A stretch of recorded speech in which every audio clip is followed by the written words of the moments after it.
Chapter 30 The Wonderful, Happy, Incredibly Delightful Ending.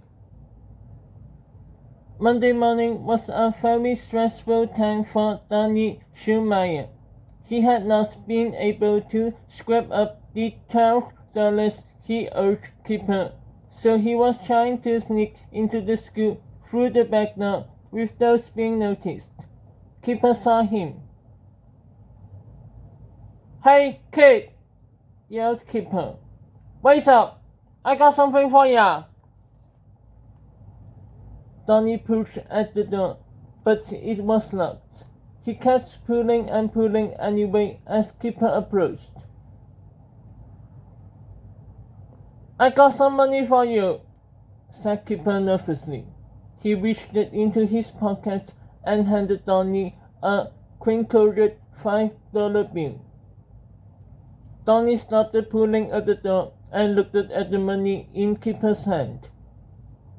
"Is this a check?" Donnie asked. "No," Kipper said.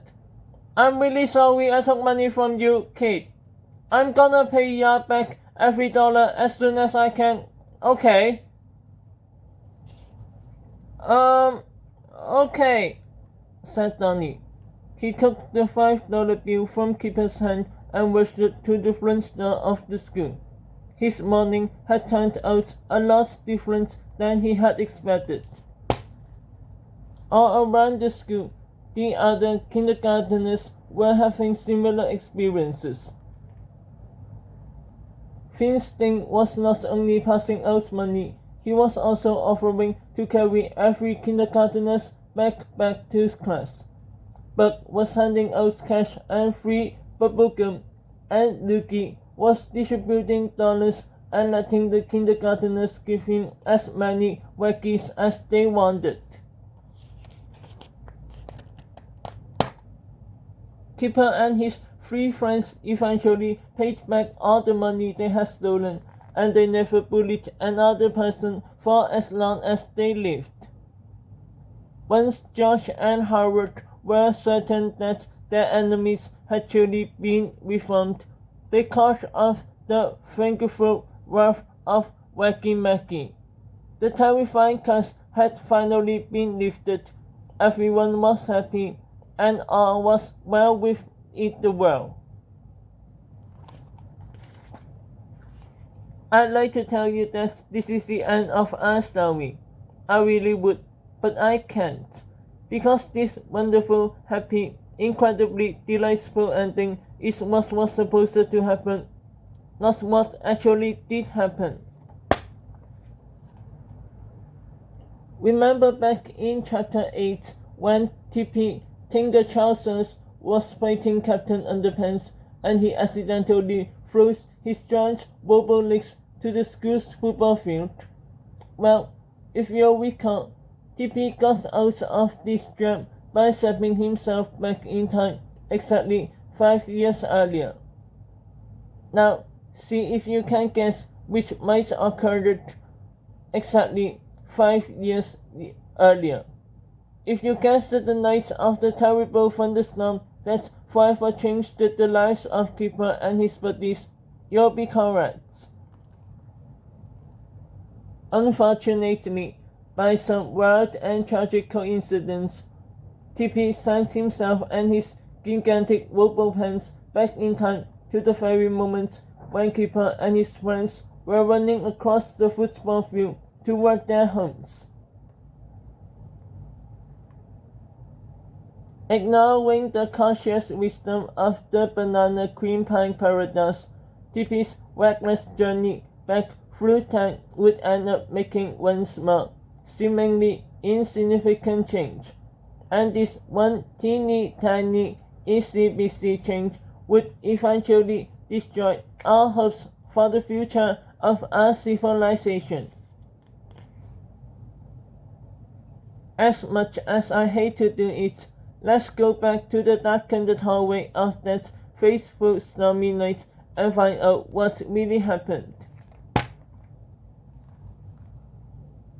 The four distressed delinquents then tumbled down the stairs and shoved their way through the back door of the school. As they went across the football field toward their homes, something about Skipper and his friends changed forever. They would never again be the same disheveled bullies they once were.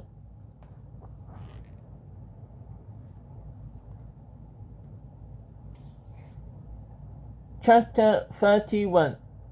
The terrible, sad, incredibly horrifying ending. Suddenly, out of nowhere, a ball of blue lightning appeared in front of them.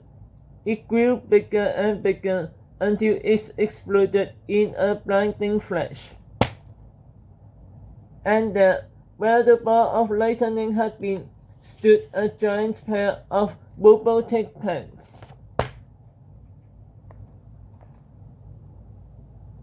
"Boy, that was a close one," said Tippy from inside the depths of his giant robo-pants.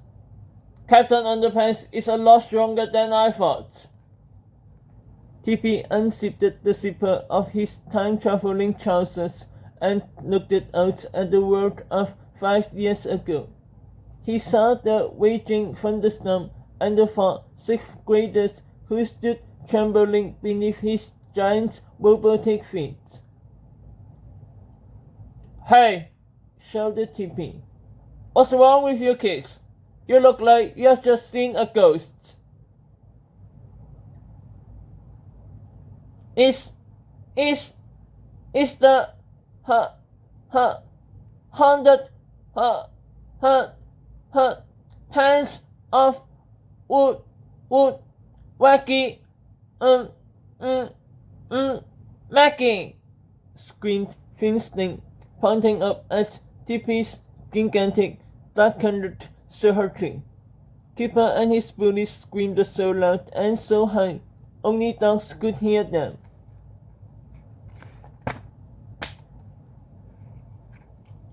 What happened next is what psychologists commonly refer to as going cuckoo for Cocoa Puffs. The 4 sixth graders fell to their knees, shaking, twitching, and uttering complete nonsense as their fragile eggshell minds began to shatter. "Beep beep, booba, boba, hoppa, wah," cried Kipper as he frantically slapped himself in the face again and again. Buck tore off his clothes and began dancing the hula while singing "I'm a Little Teapot" as loudly as he could. Loogie started digging a hole in the ground with his teeth, gobbling up enormous fistfuls of nuts and worms. And poor Finsling just laughed manically, happily banging his head into the grass over and over and over and over and over.